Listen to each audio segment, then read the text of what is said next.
Jamhuuriyadda Finland waa waddan ku yaal waqooyiga qaaradda Yurub, waana dal ka tirsan wadamada loo yaqaano Scandinavian oo kala ah Norway, Sweden, Denmark iyo Finland. Badka dalkan ayaa lagu qiyaasaa 338,455 kiiloomitir isku wareeg, waxa uuna soo hodima la wadaagaa wadamada Sweden, Norway, Ruushka iyo gacanka Bosnia.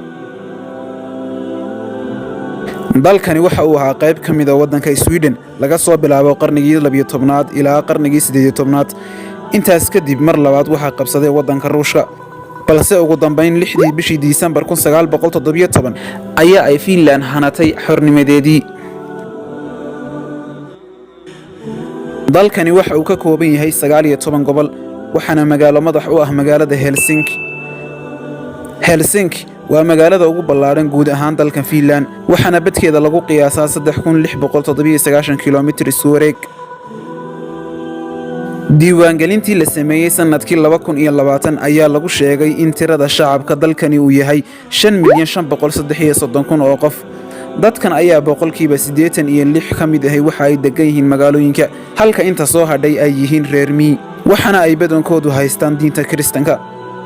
nidaamka waxbarasho ee dalkan ayaa lagu tiriyaa kuwa ugu wanaagsan caalamka. guud ahaan dadka reer Finland ee ka weyn da'da 15 sano ayaa awooda qoridda iyo akhrinta. Sauli Niinisto oo ah 73 jir waa madaxweynaha xilka haya ee dalkan, waxaana uu xafiiska fadhiyaa muddo gaadhaysa 28 sano, waxaana uu sharciga dalkaasi siiyey awood uu ku diidi karo go'aanada ay soo jeediyaan baarlamaanka dalkaasi.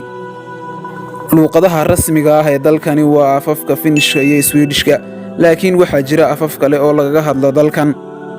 afka Finnish-ka oo ay weheliso luuqadda Hungary ayaa ka mid ah afafka loo yaqaan Finno-Ugric, waana qaar ka mid ah luuqadaha ugu adag ee wax lagu barto.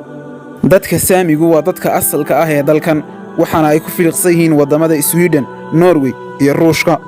waddankani waa dal aad u cagaaran oo leh baad iyo biyo, sababtoo ah waxaa dalkan ku yaala harooyin gaadhaya 188,000. buurta Halti oo jooggeedu gaadhayo 324 mitir waa goobta ugu sarreysa dalkan, sidoo kale goobta ugu hooseysa ayaa ah joogga badda. 647 webi ayaa ku yaala dalkan, balse webiga ugu dheer ayaa lagu magacaabaa Kemijoki, waxaana uu dherarkiisu gaadhaa 550 kiiloomitir.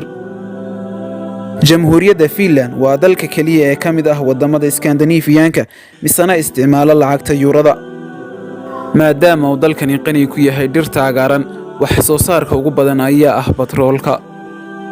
ugu dambeyn, haddii aad maqashay shirkadda Nokia oo samayn jirtay moobilada balse hadda burburtay, waxa laga lahaa dalkan. ugu dambeyn daawadayaal, intaas ayaa aynu ku soo gabagabaynaynaa wixii xaqiiqooyin aynu idinka haynay waddanka Finland. haddii aad kanaalka ku cusub tahay, fadlan subscribe saar, siina share garee muuqaalka. mahadsanid.